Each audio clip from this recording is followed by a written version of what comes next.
వి gold trusted gold buyers. మీరు తాకట్టు పెట్టిన బంగారాన్ని విడిపించి ఈ రోజు ఉన్న మార్కెట్ ధరకు కొనబడును.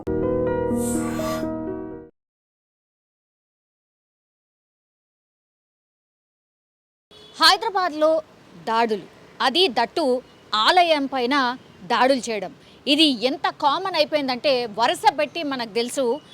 ఒక 1.5 మంత్ క్రితం వరుసగా ఏదో ఒక ఆలయం మీద దాడులు చేయడం, ఆ తర్వాత విగ్రహాల్ని ధ్వంసం చేయడం, ఇట్లాంటి వార్తలే మనకు కంటిన్యూషన్గా వచ్చాయి.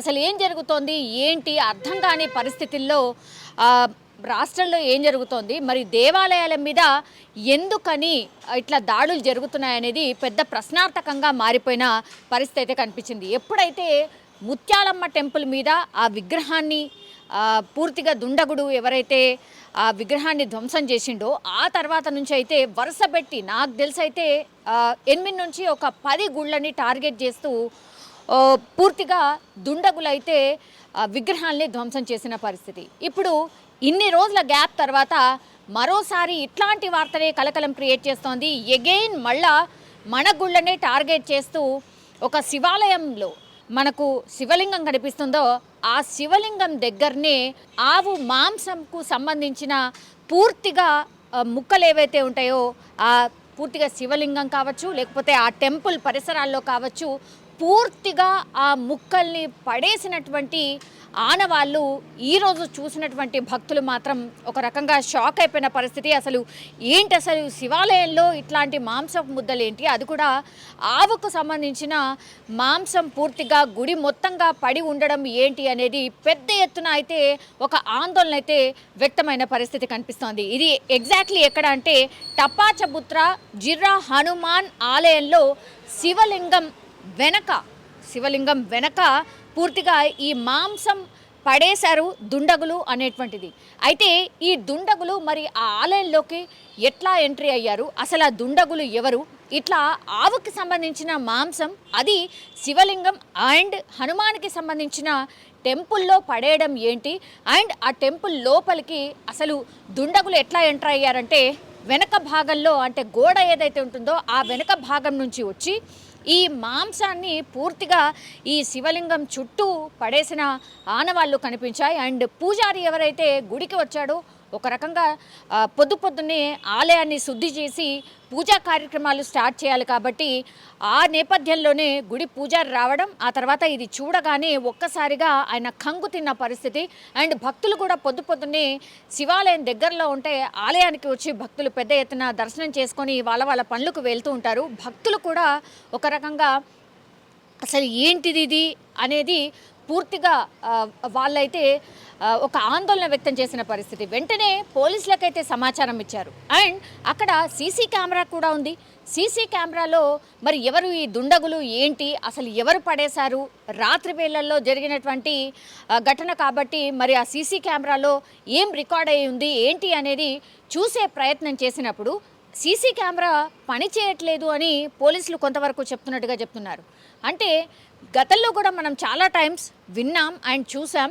ఎప్పుడైతే ఈ ఆలయాల పరిసరాల్లో ఎప్పుడైతే ఇట్లాంటి ఘటనలు జరిగాయో అప్పుడు పోలీసులు ఎవరైతే దాడి జరిగిన వాళ్ళని ఎవరినైనా పట్టుకుంటే వాళ్లకు మానసిక పరిస్థితి బాలేదని చెప్పడం, ఆ తర్వాత సీసీ కెమెరాస్ లేవని చెప్పడం, ఇట్లాంటివే మరి గుడి దగ్గర జరిగినటువంటి సంఘటనలకు సంబంధించిన సీసీ కెమెరా ఫుటేజెస్ ఎక్కడ కూడా బయటపడ్డ సందర్భాలు అయితే లేవు. కేవలం ముత్యాలమ్మ టెంపుల్కి సంబంధించిన సీసీ ఫుటేజ్ బయటపడ్డ తర్వాత ఎంత పెద్ద ఎత్తున ఆందోళన జరిగిందో మనందరికీ తెలిసిందే.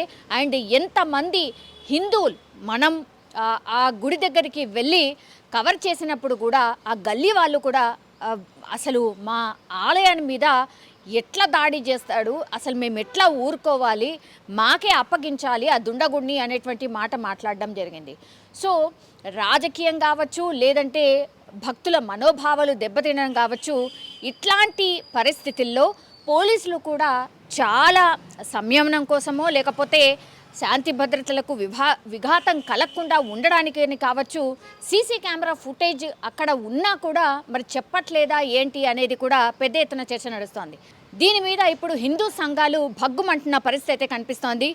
ఇట్లా దేవాలయాల్ని, ఆలయాల్ని ఇట్లా ఎందుకు టార్గెట్ చేశారు, ఎవరు టార్గెట్ చేస్తూ ఉన్నారు, అసలు శాంతి భద్రతలు ఉన్నాయా లేదా, పోలీసులు ఎందుకు ఇట్లా ఆలయాల మీద దాడి జరిగినప్పుడల్లా సీసీ కెమెరా లేదనో, లేదంటే ఎవరైతే ఈ దుండగుడు ఈ విధ్వంసానికి పాల్పడ్డాడో ఆర్ ఇట్లాంటి చర్యకు పాల్పడ్డాడో ఆయన మానసిక స్థితి బాలేదనో ఎందుకు చెప్తున్నారు, ఎన్నిసార్లు ఇట్లా చెప్తారు అనేది కూడా చాలామంది క్వశ్చన్ చేస్తున్న పరిస్థితి కనిపిస్తోంది. పెద్ద ఎత్తున ఇప్పుడు హిందూ సంఘాలైతే ఇప్పుడు ఆలయానికి చేరుకుంటున్నారు. టప్పాచబుత్ర జిర్రా హనుమాన్ టెంపుల్ దగ్గరకైతే చేరుకుంటున్న పరిస్థితి అయితే కనిపిస్తోంది. పెద్ద ఎత్తున ఆందోళనకు కూడా సిద్ధమవుతున్న పరిస్థితి కనిపిస్తోంది. ఇప్పుడు పరిసరాలని పూర్తిగా పోలీసులు తమ ఆధీనంలోకి తీసుకున్నారు. అండ్ చాలామంది ఇప్పుడు హిందూ సంఘాలు అక్కడికి వెళ్తారన్న ఇన్ఫర్మేషన్తో పోలీసులు కూడా పెద్ద ఎత్తున మోహరించిన పరిస్థితి కనిపిస్తోంది. ఇప్పుడు మాంసం పడేసింది ఎవరు, ఇట్లా దేవాలయాల్లో మాంసం పడేయడం అనేది ఎంత పెద్ద అపచారం, ఎందుకని మనోభావాల్ని దెబ్బతీసే విధంగా ఇట్లాంటి చర్యలకు పాల్పడుతున్నారు, వాళ్ళెవరు, వీళ్ళ వెనకాల ఎవరున్నారు అనేది కూడా భక్తులు చాలామంది క్వశ్చన్ చేస్తున్న పరిస్థితి కనిపిస్తోంది. ఇప్పుడు బీజేపీకి సంబంధించి రాజా సింగ్ దీనిపైన ఫస్ట్గా రియాక్ట్ అయ్యారు. ఆయన చాలా క్వశ్చన్స్ అయితే రేజ్ చేశారు. గతంలో కూడా మనం చాలానే ఇట్లాంటి ఇన్సిడెంట్ని చూసాం. ఇప్పుడు గుడి పరిసర ప్రాంతాల్లో వెనక నుంచి వచ్చి దుండగుడు ఇదంతా కూడా మాంసాన్ని పడేసి వెళ్ళినట్టుగా చెప్తున్నారు. అసలు వాళ్ళు ఎవరు? అండ్ ఇప్పుడు పోలీస్ వాళ్ళని అడిగితే సీసీ కెమెరా అసలు పని చేయట్లేదు అని చెప్తున్నారు. ఇట్లా ఎన్నిసార్లు చెప్తారు అని కూడా రాజా సింగ్ క్వశ్చన్ చేస్తున్న పరిస్థితి అయితే కనిపిస్తోంది. పోలీస్ కమిషనర్కి మేము రిక్వెస్ట్ చేస్తున్నాము, ఈసారైనా మీరు కరెక్ట్గా అసలు దీని వెనకాల ఎవరున్నారు ఏంటి అనేది కూడా ఖచ్చితంగా మీరు బయట పెట్టాల్సిందే. సీసీ కెమెరాస్ ఎందుకు పని చేయవు?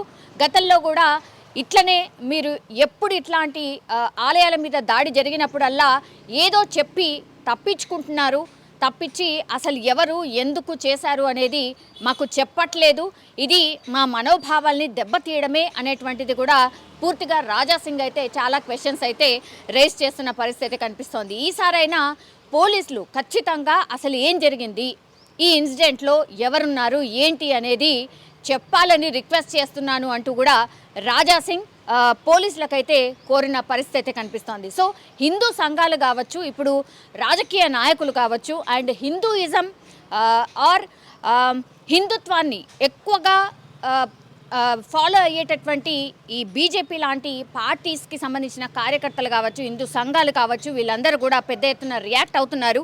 అండ్ చాలామంది ఇప్పుడు ఆ టెంపుల్ దగ్గరికి వెళ్ళి ఆందోళన చేసే పరిస్థితి కూడా అంటే కనిపిస్తోంది అనేది కూడా మనకున్నటువంటి ఇన్ఫర్మేషన్. కానీ చాలా రోజుల తర్వాత మళ్ళీ ఇట్లాంటి ఇన్సిడెంట్ అయితే జరగడం ఇప్పుడు ఒక రకంగా కలకలం అయితే క్రియేట్ అవుతుంది అని కూడా చెప్పొచ్చు.